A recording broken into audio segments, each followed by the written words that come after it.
эстрады. В Казани завершается 33-й международный оперный фестиваль имени Федора Шаляпина. Впереди 2 гала-концерта с любимыми ариями, новыми лицами и нетленной музыкой. Как известно, любовь казанцев к вокальному искусству длится уже 140 лет. Последний спектакль «Риголетто» поставил точку в череде драматургических историй, которые заканчиваются порой плачевно, но таковы законы жанра. Подробнее в материале нашего культурного обозревателя Дмитрия Пивоварова. Гала-концерт дает возможность перевести дух от накалявшихся страстей на сцене и вокруг нее и погрузиться в иную харизму вокального искусства. В этом году на концерте будет немало дебютантов, среди которых участница проекта «Большая опера» Василиса Бержанская.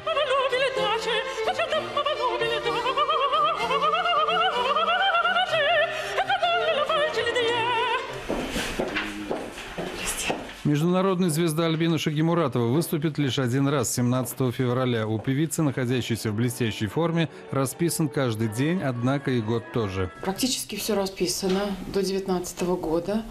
И я очень стараюсь находить... Ну, вы знаете, я в Казани буду в апреле. Дебютант фестиваля, живущий в Вене, Павел Кудинов погружается в сценографию вечной истории любви и ненависти Кармен и Хозе. Петь такой материал – это словно заново родиться. Все зависит от музыки. Мне эта музыка не надоедает. Было как-то у меня 20 Кармен за 1,5 месяца. Не надоело.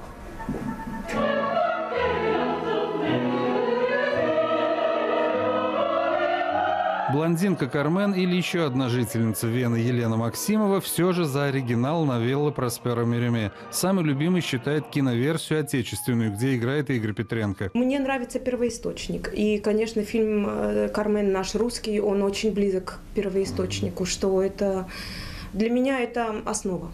Для меня вот это «Кармен» всего ближе.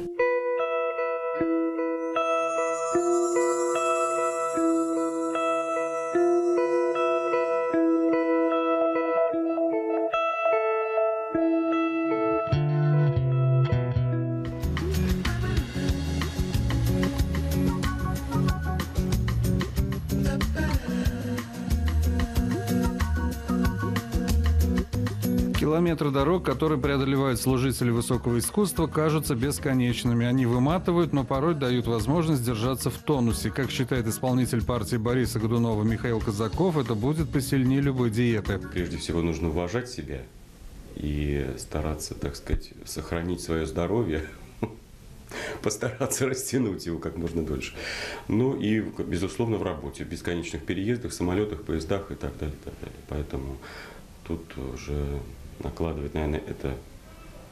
Стараюсь подальше жить от театров, чтобы ходить пешком.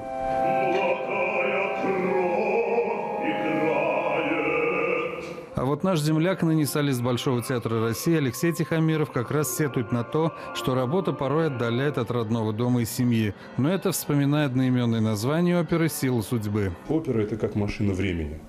Мы должны прийти и переместиться в ту эпоху, в которой вот должен быть этот персонаж Борис Годунов. Увидеть эти палаты царские, увидеть этих бояр, увидеть царя в роскошном костюме, в шапке Мономаха. Все это обязательно должно быть, потому что как-то потеряли мы любовь к родине. Мы долгое время на Запад всегда смотрели с каким-то воодушевлением, с каким-то восторгом. Это еще с тех времен советских еще идет. Можно исследовать каждый сантиметр площади, где разыгрываются истории Хозе и Кармен, Адина и Немарина, Пинкертона и Чио-Чио-сан и многих других бессмертных персонажей. Измываться, восхищаться и сочувствовать. Градус пристального внимания со знаками плюс или минус в этом году особо подстегнул интерес к опере и ее составляющих. Я выступаю в одной роли, а вот тогда, когда спектакль идет, я выступаю прежде всего в образе слушателя.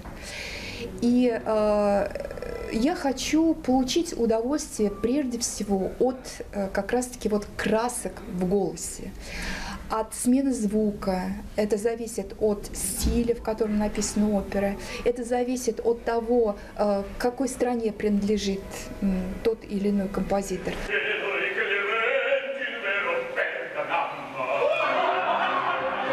Финальный спектакль – это сгусток эмоций, тема судьбы, предательства и мести в опере Верди «Риголетто» высшего эмоционального накала. Если в опере кого-нибудь в конце не убили, оперы нет. Ну, это, к сожалению, так, да. Они же обязательно должны страдать, 2 часа ныть. Тогда это опера, да. Не, а что по «Риголетто»? Вы знаете, я скажу так, что в любом случае, какая бы роль ни была, голосом нужно уметь передавать нежность, нужно уметь ласкать. Иначе петь вообще. Понимаете, остальное все крик идет. Злость. Но надо и злостью уметь ласкать. Две Венеры встречаются на серьезном экзамене для восходящей звезды татарского оперного Венеры Протасовой. Сегодня она впервые поет Джильду. Когда-то в этой партии блистала Венера Ганеева. И эту партию считает своим трамплином к успеху. Ой, это такая пора была там. И такие партнеры: Путилин, Николай Путилин, и Ластовка, и там Голевинский, в общем, Ахмед Агади. Ну, конечно, это, скажем, незабываемое время для меня было, незабываемое. Для любой партии очень важно, чтобы и голос, и актерские данные, это все вместе, они дают именно тот образ, который задумывал композитор, и чтобы хорошо это спеть, хорошо сыграть, нужно, конечно, очень много сил для этого приложить. Sounds are spinning in my ears, full of Russian electronic music. Еще 2 вечера с артистами, обязательно включающими в свой гастрольный график Шаляпинский фестиваль, пролетят незаметно. Но ровно через год в домах российских звезд и наших соотечественников, ныне живущих и работающих за границей, обязательно раздастся звонок из Казани. Громкие истории найдут свое продолжение. На очереди «Трубадур» Джузеппе Верди, на премьере которой падали в обморок, и «Возвращение пиковой дамы». И здесь уже, как говорится, не до веселья. В такой юбилей и Шаляпинский фестиваль, тем более на первую оперу, который открывает этот фестиваль, и с участием президента я нахожусь здесь впервые. Поэтому для меня вот эта вот миссия, которая сегодня наложена, она очень ответственная и почетная, и я очень горда этим. Дмитрий Пивоваров, Рустем Кадыров, Роман Фенин, телеканал «Эфир».